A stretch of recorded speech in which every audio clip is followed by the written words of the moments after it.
We get bombarded with images like these. Climate change is altering the planet, and governments do little to stop it. On the contrary, the United States will withdraw from the Paris Climate Accord. Former oil industry executives in Donald Trump's cabinet talked down climate change. There is no model that has yet been developed that scientists would say is competent at predicting the future. But prosecutors like New York's Attorney General think that oil companies have known about climate change for decades without telling the public. Billions of dollars are at stake. Every fossil fuel company has a responsibility to be honest with its investors and with the public. The First Amendment, ladies and gentlemen, does not give you the right to commit fraud. The lawyer Carol Muffett is investigating this fraud. He says he's found documents proving that oil companies have been secretly funding research into climate change for 60 years. So the oil industry knew from the 1940s and 50s that there was a connection between sea level rise and carbon in the atmosphere. This is one of the biggest scandals in global history. If the oil companies knew about the threat of climate change, why didn't they tell anybody?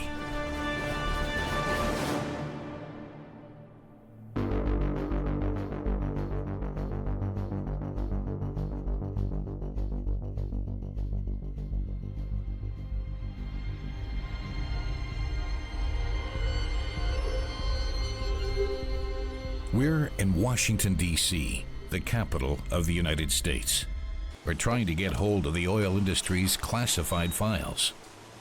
We're on our way to meet the man who found and published them. He says managers of the oil company ExxonMobil knew about climate change for 60 years. But is this really possible? And why would they hide this knowledge? Hello. Hi. Nice to meet you.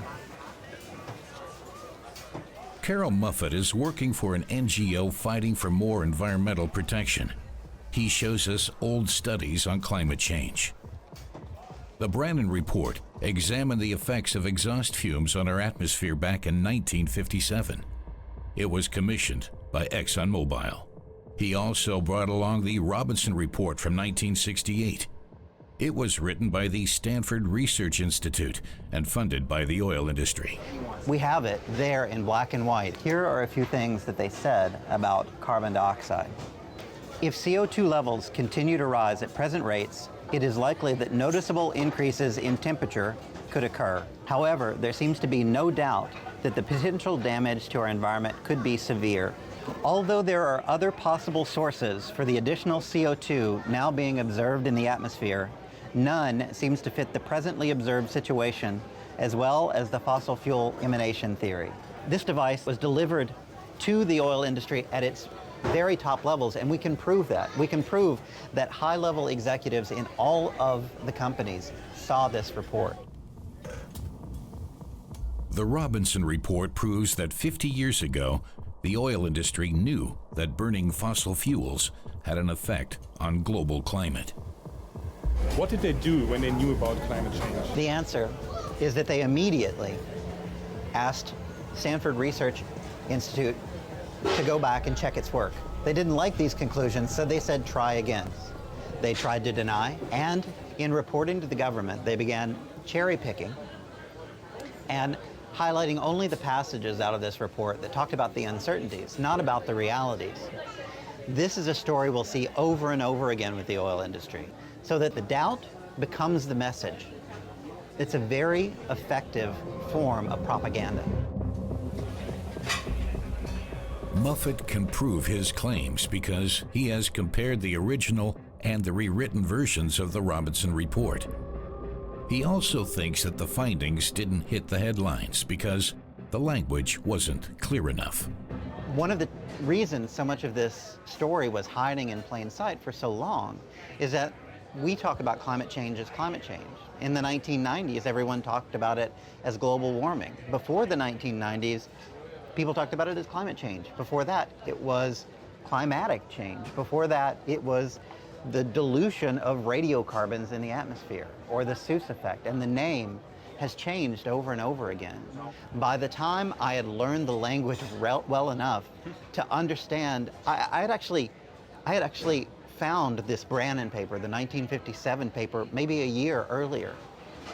But it was only after I learned the new language that I could really understand what they were talking about and prove that what they were talking about was climate change.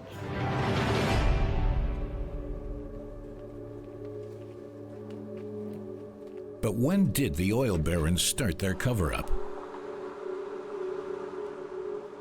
Muffet believes this goes back to the 1940s, when oil companies commissioned the first studies into how increasing car traffic affects the environment.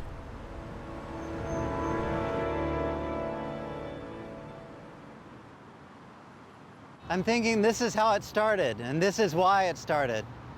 In Los Angeles in the 1940s, as cars were exploding, the automobile economy was exploding, Los Angeles was plagued by smog. And when the people of Los Angeles started looking to oil and gas as the reason for smog, the industry started fighting back.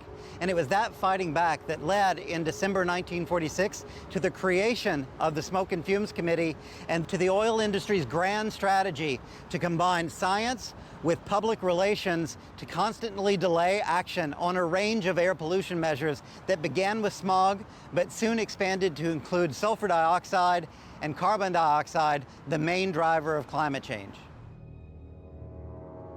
The committee's main goal: to prevent possible legal restrictions. As its president, Vance Jenkins, put it clearly in 1954. The worst thing that can happen, in many instances, is the hasty passage of a law or laws for the control of a given air pollution situation. Oil companies designed and funded a research network, including the Stanford Research Institute. Unfavorable reports were rewritten. Even 40 years later, ExxonMobil executives denied the very existence of these studies. Proponents of the global warming theory say that higher levels of greenhouse gases are causing world temperatures to rise and that burning fossil fuels is the reason. But scientific evidence remains inconclusive as to whether human activities affect the global climate. The oil industry used their knowledge to sow doubt and prevent legislation against the use of fossil fuels. But was this their only reason for doing secret climate research? We're driving to Pennsylvania to meet a former ExxonMobil employee. For centuries, ships have been built on the banks of the Delaware River. One of them was a special order for ExxonMobil. In 1969, the company turned a 300-meter-long tanker into an icebreaker for a very special trip into the Arctic. Much of what Exxon did with the voyage, it held in secrecy. This is a company that was very good at controlling what went onto paper. They had every incentive to try and find a route through the sea ice to get that oil to market. Were they also looking at the long-term prospects of a melting Arctic? The official reason for the voyage was to find out whether a ship that size could travel to the Alaskan oil fields. But Carol Muffet believes that the voyage was a test run to see whether new and faster shipping routes would open up when the Arctic ice melts due to climate change. The voyage itself was really remarkable. They brought the ship for retrofitting here to Chester, Pennsylvania. Just here, so it crossed that bridge. Well, 2 times, because first they cut the ship into 4 pieces and sent it to shipyards across the country so they could rebuild it and retrofit it. And they brought it back to the Sun shipyards and put it back together and then sailed it out under this bridge. So did ExxonMobil executives know back then that climate change would cause the pack ice to melt? One of the researchers on the SS Manhattan was Edwin Clark. We want to know from him why the supertanker traveled to Alaska. For the first time, Edwin Clark talks about his work and ExxonMobil's motives.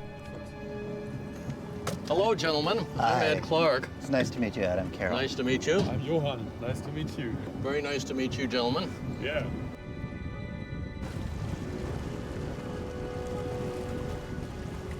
Edwin Clark joins us on a ride to the shipyard, where the SS Manhattan was retrofitted in 1969.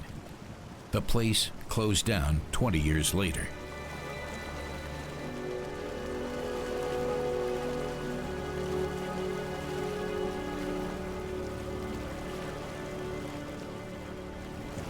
Well, I can remember the Manhattan sitting between two gates of this nature, and welders working on each side. And what was your first impression when you saw it? It's big, big, big, big. And I was very proud to be selected as an ice scientist on it. The voyage was a success. The SS Manhattan made it through the Northwest Passage, proving that oil could indeed be shipped through the Arctic. For me, one of the really interesting questions is how much of the possibility of climate change was in the atmosphere, in the lead up to the Manhattan expedition. I didn't really hear about it until in '69 I went on to work on the Trans-Alaska Pipeline. And it was a year or two after that that we started putting a provision in there for an increase in soil temperatures due to global warming. Really? Yeah. That's amazing. What, 2 or 3 years after that? That's really incredible to hear. Well, back in '69, there were proponents and doubters that it really existed. Yeah. And the scientific community was divided on that subject. But you took into account the risk and started planning for it. Well, even the yes, we did. Mm-hmm.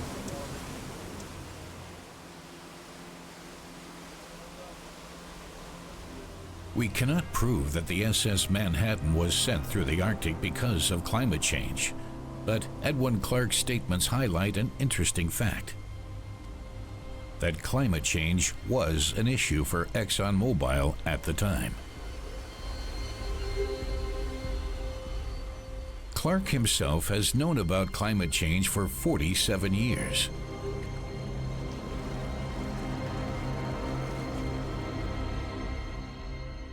He and other engineers used their knowledge as early as 1970 in the planning and construction of the Trans-Alaska Pipeline. Because of the risk of melting permafrost, they designed better ground anchors for the pipeline's pylons.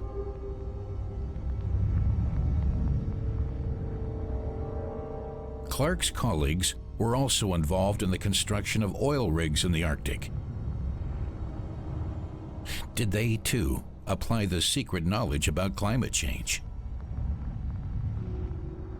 Searching for further evidence, we find an engineer who designed oil rigs for Shell in the 1960s.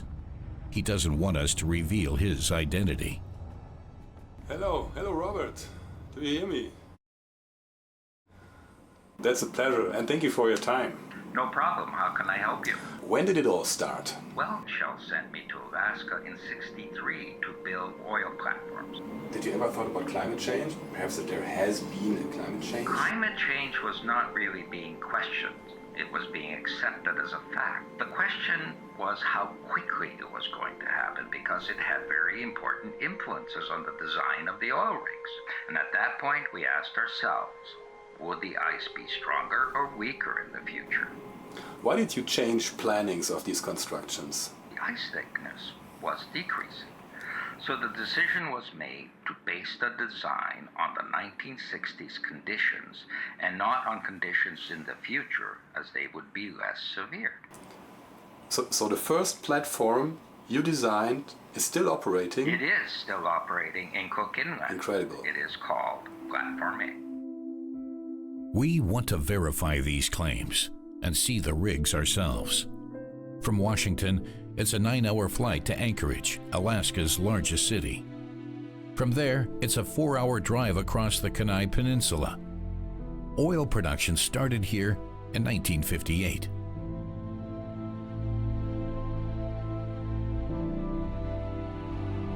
Our calls to the rig's operators go unanswered. So we travel to the oil platform on a fishing boat. Environmental activist Bob Shavelson joins us for the trip. For years, he's been fighting against the pollution caused by these rigs.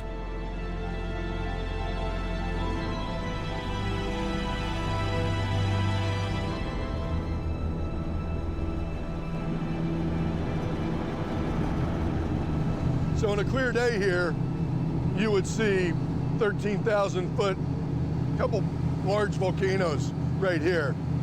Thank you very much for mentioning that. Should have been here yesterday.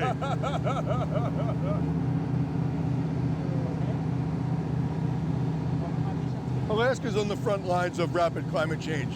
We're seeing impacts here that they're not seen anywhere else in the United States. If you look in the Arctic area, we have our sea ice is diminishing. In a decade or so, there may be no more sea ice in the Arctic. That's an incredible impact. The permafrost that lies under the ground is melting, so infrastructure, roads and houses are falling in. So there's real quantifiable impact from climate change that we're seeing now. It's not something that we're talking theoretically about in the future. We reach our destination. Platform A, designed for Shell Oil. The engineers who built it in the 1960s knew already that the pack ice would be thinner in the future and that their design could be lighter. Robert Ma is a local fisherman whose fishing grounds are located directly in the area where the oil is produced. His niece is helping him prepare his nets. What's that spill down there? It's hard to tell. They're not drilling right now, but there's always some pollution coming from the platform. Yeah, and they're allowed to do that. They're allowed to do that under a loophole in our federal law, the Clean Water Act. It's the only area in the country where that loophole exists. That makes you angry, as I see. Oh, it doesn't make any sense, and it's all just about profit. You know, these are our public waterways. In the United States, every American, every Alaskan collectively owns these resources. So these companies are taking something from me and my children when they dump into this water body. There are now 16 oil drilling platforms in the Cook Inlet. This past winter, Platform A had a natural gas line leak right in here. And it went on for several months because the company chose not to shut down the leak because they wanted to continue making profits. They didn't care about the leak? No. And it was bubbling gas coming up? Yeah. It was in the newspapers. It was everywhere. The leak was eventually repaired after 2 months. Local fishermen and the oil industry are often at loggerheads. The platforms are old. Oil or gas spills are frequent. Sometimes the anchors of the fishing boats tear open the pipelines connecting the oil rigs. Platforms that were designed in the 1960s with climate change in mind. This Platform A, I spoke to the engineer who built that, and he said that they used findings on climate change in the early 60s to reconstruct that oil rig. They knew that it would be less ice in the future, so does this surprise you? No, not at all. I think they've known about it for many, many decades, and they've just chosen to suppress that information. And they realized that all they had to do is say that there's some doubt about this, and there's a question about this, and they pay people to raise those questions. Would you say oil companies are betraying the public? Oh, absolutely. Yeah, I think they're acting in a private interest when they should be acting in the public interest. And I think it's a crime. I think it's a theft, not only for current generations, but future generations. We're robbing from our children, and that's wrong. And we're doing it in the name of money.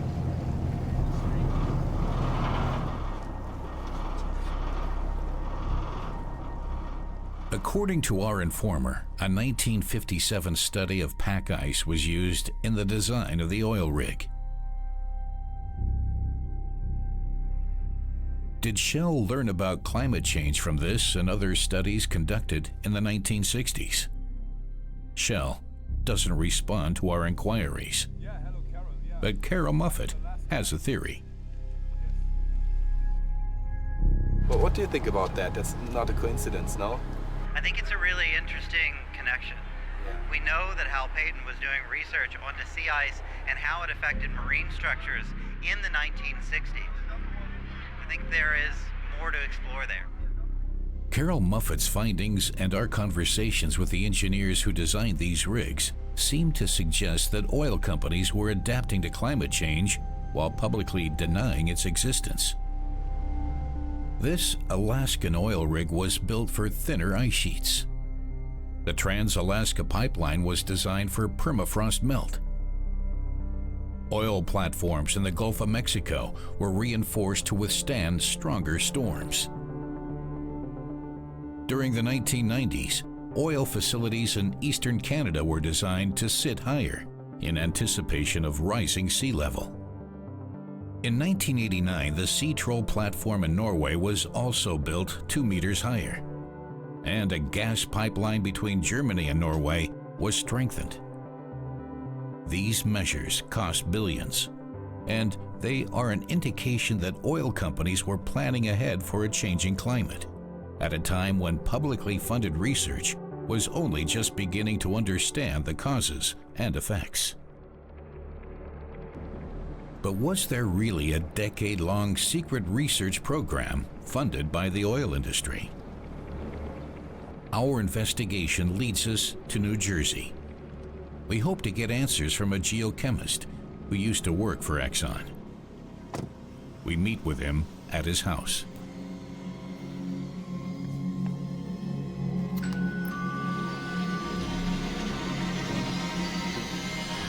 Hello. Good to see you. Edward Garvey. Yes, that's me. Yeah. Edward Garvey worked for ExxonMobil from 1978 to 1983. So this is your, there you have your own old Exxon belongings. Right, this is it. I Show got me. my helmet, which still fits, and the coveralls. Okay, work safely, ESSO, prevent accidents. Ah, yeah, okay. I don't fit in them anymore. So you did, you measured CO2 emissions with that? Right. When I was wearing this, we were installing the equipment in the oil tanker. We made measurements of seawater, we made measurements of the air, and we did it almost continuously as the ship ran from the Gulf of Mexico to the Persian Gulf via the Horn of Africa. The oil companies already knew that the climate was changing. Now, they wanted to better understand the mechanisms. The research took 4 years and cost around $4 million. It was so important that ExxonMobil made a film about it for its shareholders. Its main character, Ed Garvey. All right, come on. Show you some tomatoes. It's just really good climate to produce tomatoes here. Can you pick one? Yes. Today, Garvey researches soil remediation and grows tomatoes in his spare time. He vividly remembers the pioneering work he did 40 years ago. Well, we found, we observed a number of things. We observed the upwelling and the release of CO2 from the central portions of the oceans around the equatorial zones. The data, as far as it went, was again interpreted by the scientists at Columbia maybe 3 or 4 years later. But what has been your findings until then? Just a whole map of the ocean's CO2 levels. So using the Exxon data along with other studies, my thesis advisor, Tara Takahashi and Wally Broker, used that information and created a whole map of CO2 levels in the ocean. So that was, it was an important step in understanding the role of the ocean in governing atmospheric CO2. It was so new and challenging that it really whet my appetite for the kind of work. And the scientists I worked with, they were all excited as well. It was just a tremendous amount of enthusiasm in-house, within the scientists and stuff. And it went all the way up. We presented to the corporate board, not me, but my boss presented to the corporate board at Exxon. Why did Exxon funded programs to know the levels of CO2 in the atmosphere? Do you know? Exxon funded those studies because they wanted to be a player at the table. They saw that this was going to be a problem. Exxon saw that this was going to be an issue for the world. The executives cut the project funding. Their official reason? Lack of money. At the same time, they reverted to their old tactics of sowing doubt about man-made climate change, says Carol Muffett. The oil industry was an early investor in the idea that climate change is actually caused by changes in the sun. That variation in the sun is a major driver of climate variation. And that's an argument that we see climate denialists using to this day. And so in that way, the oil industry's early investments really paid off over the long term. And the strategy paid off. We still have in government the same kind of denials that we had at Exxon a decade ago. And they could have been leaders, but instead they didn't. They chose not to. And they really were at a position in the 70s and the early 80s where they could have been in a position of leadership, where they would have, the science that they were doing would have been taken seriously and they would have been listened to. Exxon Solar was a big solar panel engineering development entity. They had Exxon Nuclear, they had, I don't remember what else they had. I think they had wind as well. But they had a lot of different, Exxon Nuclear had Exxon Coal. They were really diversifying as an energy company. And when they reversed that in the 80s. And they shrank, if you would, in terms of their global impact, in terms of what they could do, and became much more an oil company again. They got back to their basics. But I think that they squandered an opportunity. And it was just, it's frustrating. It's frustrating. I mean, that's, you know, we've known about this problem for a long time. And it's just, like I say, really frustrating. We ask ExxonMobil to comment on the Robinson Report, Edward Garvey's studies, and whether or not the company altered its designs to accommodate climate change, but get no answer.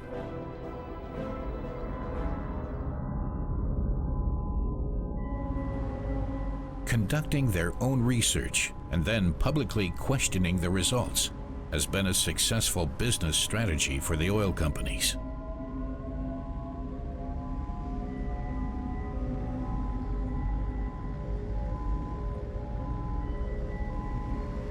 We have come to New York City to meet a communications advisor for American and European energy companies.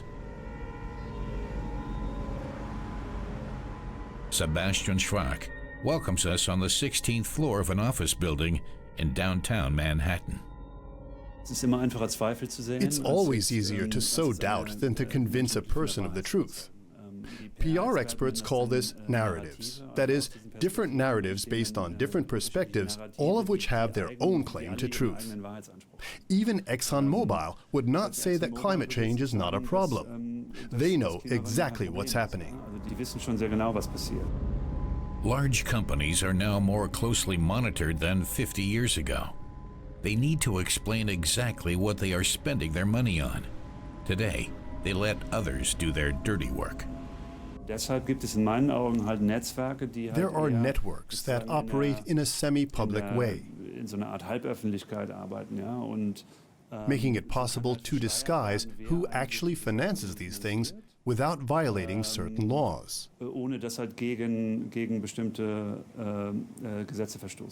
What you need is a few studies by some semi-scientific authority. There are a number of research institutes that provide results on demand, especially in the energy industry. You have to pay for that. It can cost between 50,000 and 100,000 euros or even more. And if you have a lot of money, you can create your own research institute. That's what's being done in the US. Then you can do research according to your needs, based on science, or more precisely, semi-science, or even pseudoscience. Wissenschaftlich oder eigentlich semi-wissenschaftlich oder pseudowissenschaftlich vielleicht auch dann geforscht. And we've seen the oil industry, particularly, use that strategy over and over again. They were the early masters of it, beginning with lead and then moving into air pollutants like smog and carbon dioxide.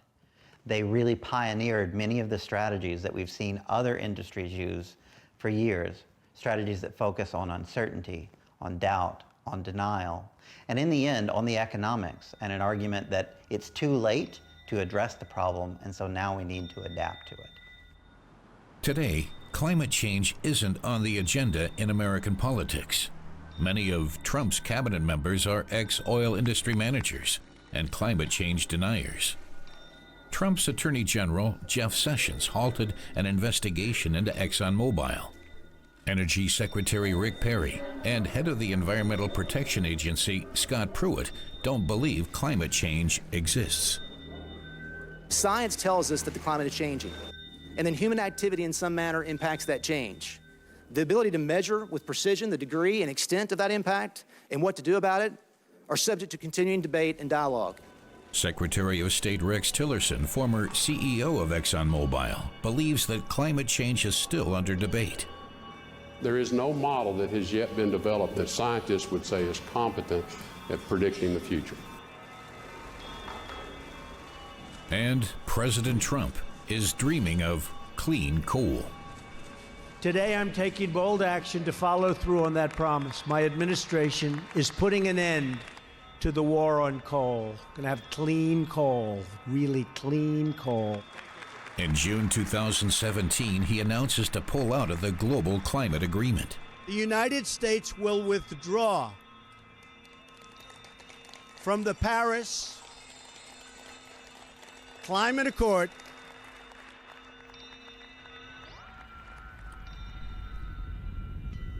Climate change deniers are now setting the tone in Washington. The day after Donald Trump's election, ExxonMobil started suing Carol Muffett. The aim is to force Muffett to disclose his contacts. His staff member, Stephen Feit, is concerned about their future research. What was it like when you got that subpoena the day after the election? Well, the remarkable thing is it was surprising, but not really surprising. I mean, we knew when we started this work that they would come after us, and they would come after us hard. I remember reading the email that you sent alerting us to the subpoena and thinking, oh, there's nothing I can do, and just wondering what can we do, what happens now? The real irony of waking up on the morning after Donald Trump was elected and having a subpoena from Exxon that day, it was striking. And it really pointed to the whole new world, the dark world that we've entered in this work. I'm concerned that the instruments of power, the instruments of government, were turned into a circus in defense of a single large corporation. I'm concerned that the person who is now our Attorney General tried to stop a federal investigation into Exxon. I'm concerned that the person who's now the head of our Environmental Protection Agency tried to stop the state investigations into Exxon. We now have not only a Republican Congress, not only a Republican House aligned against us, we have a Republican White House led by a president who is an avowed climate denialist. So what's that like? It suggests we've got a long way to go. Around 1/3 of the members of the U.S. Congress are climate change deniers. They are laughable. It is laughable to have a member of Congress walk in to the floor of Congress on a snowy day and hold up a snowball and say, because it snowed today, climate change doesn't exist. That is ridiculous. It is laughable, and it is sad. Decades of misinformation and cover-ups, combined with targeted lobbying, has meant that oil companies have been able to thwart any effective legislation against climate change. What makes this the biggest scandal that I can imagine is it didn't happen only in the U.S. The reason that Smoke and Fumes points to a scandal of massive scale is because literally everyone on the planet is affected by it, and everyone in future generations for 100 years to come and potentially more is affected by it. The scale of it in economic costs, in cost to biodiversity, in cost to human lives and human rights is truly incalculable. We are traveling to Europe. Here too, we find people who doubt that climate change is man-made.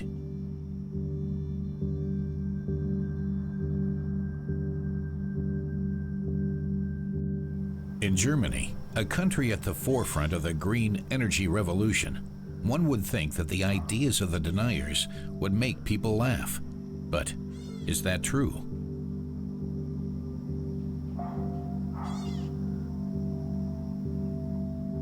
Stefan Rahmstorff has been researching climate change for 25 years. He and his colleagues are getting more and more attacked for their findings. Was natürlich für uns als Wissenschaftler schon störend ist, dass man massive Anfeindungen Part of our reality as climate scientists is that we are being attacked with hate speech. There are even death threats against my family. A colleague in the US was sent a white powder. The whole university building needed to be evacuated. It has become a nuisance.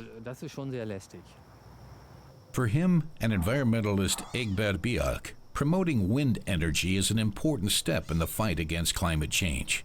But not everybody thinks like this. If you own a share in a wind energy cooperative, you're suddenly called a gold digger who's just in it for the money.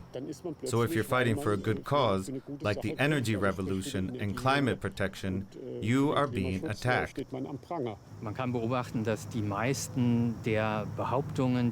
Most of the allegations made by climate change deniers here in Germany originated in the US. Trotzdem taucht seit 20 Jahren immer wieder diese falsche Behauptung auf. A gentleman called Mr. Fahrenholt is particularly active in this field with his book, The Cold Sun. The title sounds very nice because it implies that the sun's power has decreased. Fahrenholt predicts a cooling down. That's a spectacularly wrong prediction, because we have experienced the warmest years since records began: 2014, 2015, and 2016. 3 record years in a row. Former energy manager Fritz Fahrenholt is one of the most prominent climate change deniers in Germany. We conclude that carbon dioxide accounts for at most half of the warming claimed by the Intergovernmental Panel on Climate Change. The sun's activity and oceanic currents account for the rest. He demands to postpone the transition to renewable energies. We still have time to restructure our energy supply. A climate catastrophe isn't going to happen.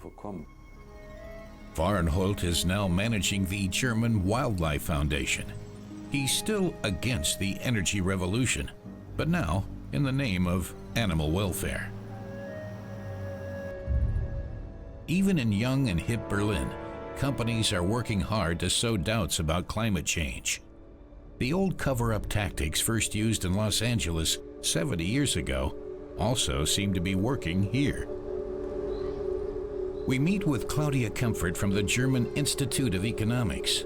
She thinks that the political realities are shifting. We can see some unusual alliances. Conservationists are suddenly connected with politicians arguing against the energy revolution, or conservationists form alliances with climate change skeptics. They all share one goal: to talk down green energy.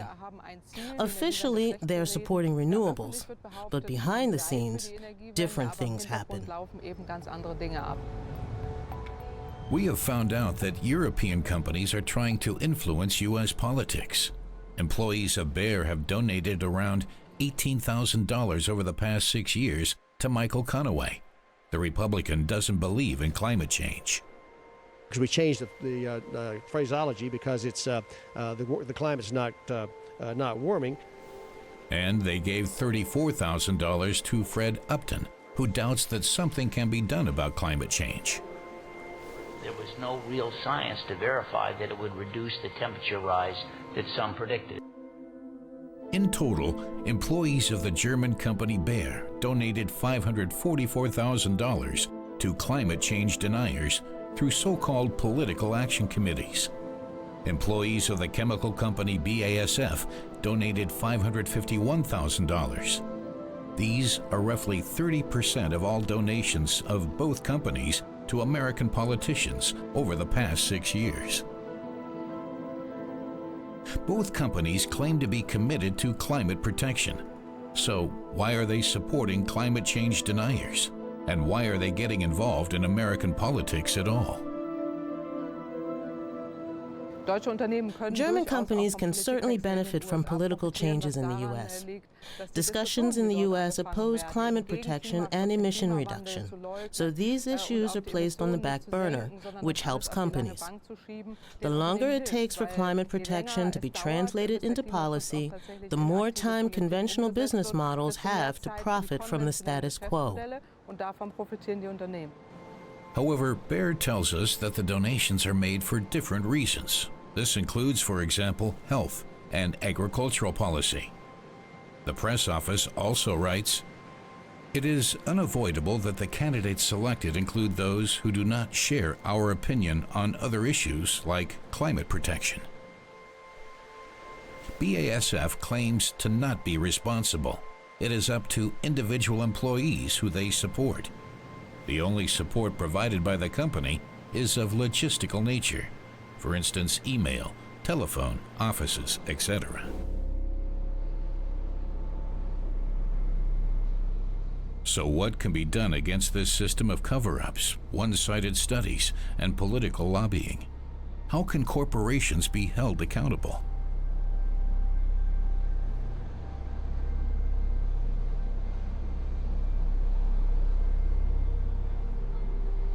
A number of lawyers around the world are working on a solution.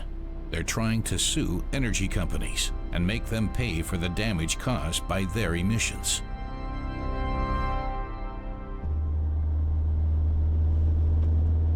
Rhoda Verheyen is one of them. She is currently suing the German energy company RWE, Europe's largest emitter of CO2. The steam coming from these cooling towers is actually just water vapor. The actual emissions are emitted through these high chimneys.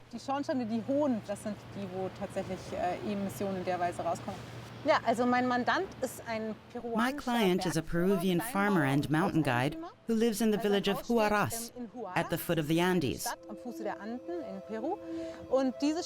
His house is threatened by a lagoon that is in danger of overflowing because of the melting of a nearby glacier. The risk of flooding has increased considerably. The question is not if, but when. Luciano Liua has to build a dam to protect his house. This is why he is suing the RWE group for a compensation of 20,000 euros. How can a power plant in Germany be held responsible for melting glaciers in Peru? The glacier in Peru is not melting because of this power plant per se. It's melting because of the cumulative emissions from power plants around the world, including those operated by RWE. They're contributing to global warming, and in turn the melting of the glaciers in the Andes.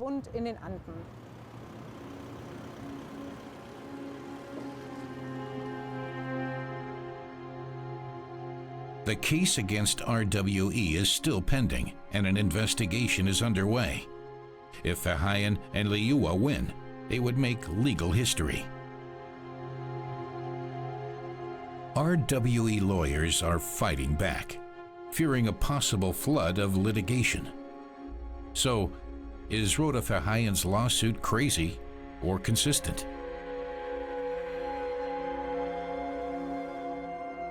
Can you describe some reactions? Of course, the case has been described as crazy, unfounded, and unlawful. It's a very unusual case for German courts. I don't think that this will be the last case of its kind, even if we lose. There are many potential clients with similar complaints, including coastal protection associations, island residents, or mayors of affected areas. Perhaps this case could also be used as a legal basis for a client from the Himalayas. This case won't be the last case, because people realize the damages it will cause.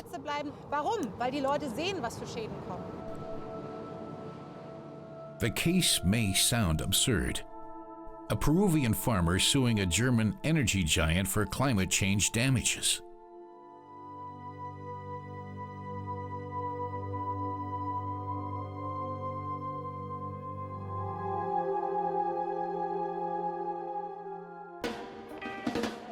But in the U.S. too, attorney generals are suing energy companies.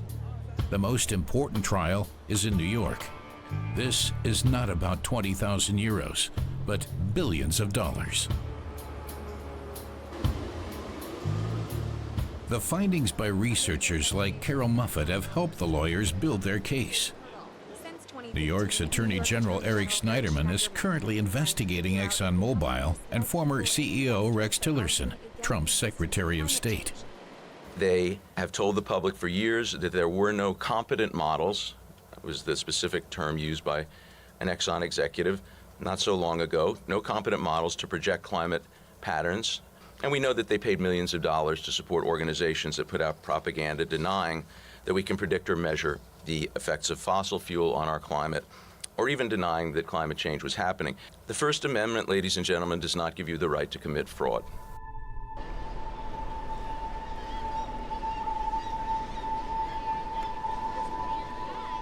Peter Lehner used to work for Schneiderman's team. He was in charge of the Attorney General's Environmental Department. What is the Schneiderman investigation about? Schneiderman is investigating whether Exxon knew about climate change and knew the harms that it would cause to the company, Exxon, and failed to disclose those to the shareholders. But what is the legal basis? I mean, it's about climate change, but the legal basis is totally different, no? Well, the legal basis is actually very simple. It is shareholder fraud. If a company knows that climate change is going to affect the value of a company, in these cases oil companies or coal companies, and they're not disclosing what they know to the shareholders, that can be fraud. And that's really the question here. To what extent is Exxon saying one thing and doing something else?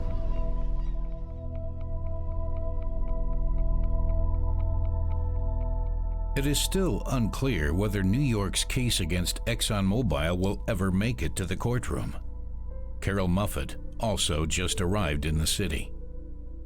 He and others are pushing hard for an indictment. Another supporter of the case is Lindsay Myman, the spokesperson for the group Exxon Knew. She recently organized a demonstration against ExxonMobil. You got 300,000 people into the streets of DC for the climate march this spring, and Exxon Knew was a big part of that. How did it feel? That was absolutely exhilarating. The campaign is strong. I think when people find out all that Exxon knew, I know I personally was completely infuriated. I was born in 1992, the same year that world leaders gathered in Rio for the first climate talks to really tackle this issue as a global community.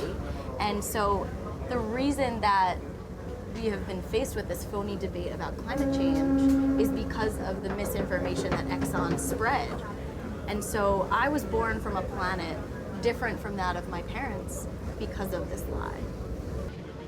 There is already a public distrust of the fossil fuel industry. We've seen an erosion of that trust, and when people find out really all that Exxon knew, there's a sense of infuriation, of rightful infuriation, and then a sense of what can I do about it.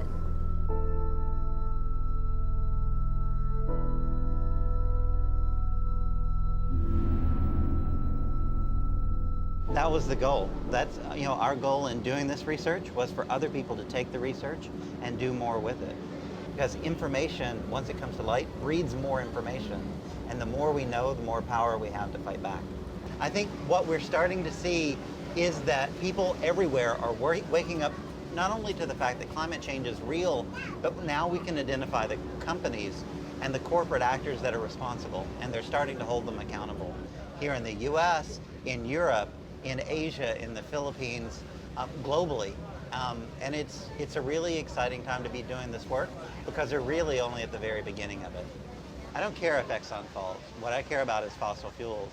And if Exxon sticks to fossil fuels and doesn't look to the future and look to a safer planet, Exxon will fail, and I will applaud. If Exxon adapts, if Exxon says we're ready to be part of real solutions and we're ready to own what we did in the past and make up for what we did in the past, then I will cheer Exxon. Do I expect that? not on past history. Oil companies have to justify their actions, and the findings published by activists like Carol Muffett are making it hard for them. Peter Lehner tells us that 3 mayors from coastal cities in California have filed a lawsuit seeking compensation from ExxonMobil, Shell, and other oil companies. They hope to force them to fund protective measures. Is this also a possible strategy for cities like New York? So you can see the water is close and it's all around. New York City has many miles of shorefront, and as sea level rise, whether generally or in a storm, all of these areas either already have been flooded or could be flooded. And imagine trying to protect New York from these floods. It would cost billions of dollars. Maybe they would put in a seawall there or something, but it would cost billions and billions of dollars just to try to protect New York City from these new floods. But who will pay for that? Ultimately, it's going to be the New York City taxpayer. These cities are beginning to realize they're going to have to incur billions of dollars to protect against the damages from sea level rise. That is not just nature, that is climate change caused largely by the fossil fuel companies. So you think they should pay it? I think the cities that will be bringing these cases have a pretty good basis for doing that, yeah. Lawsuits like the one in New York are only the beginning. The oil industry's responsibility for climate change is under intense scrutiny. More cases are being prepared. However, until now, none of the companies has ever been found guilty.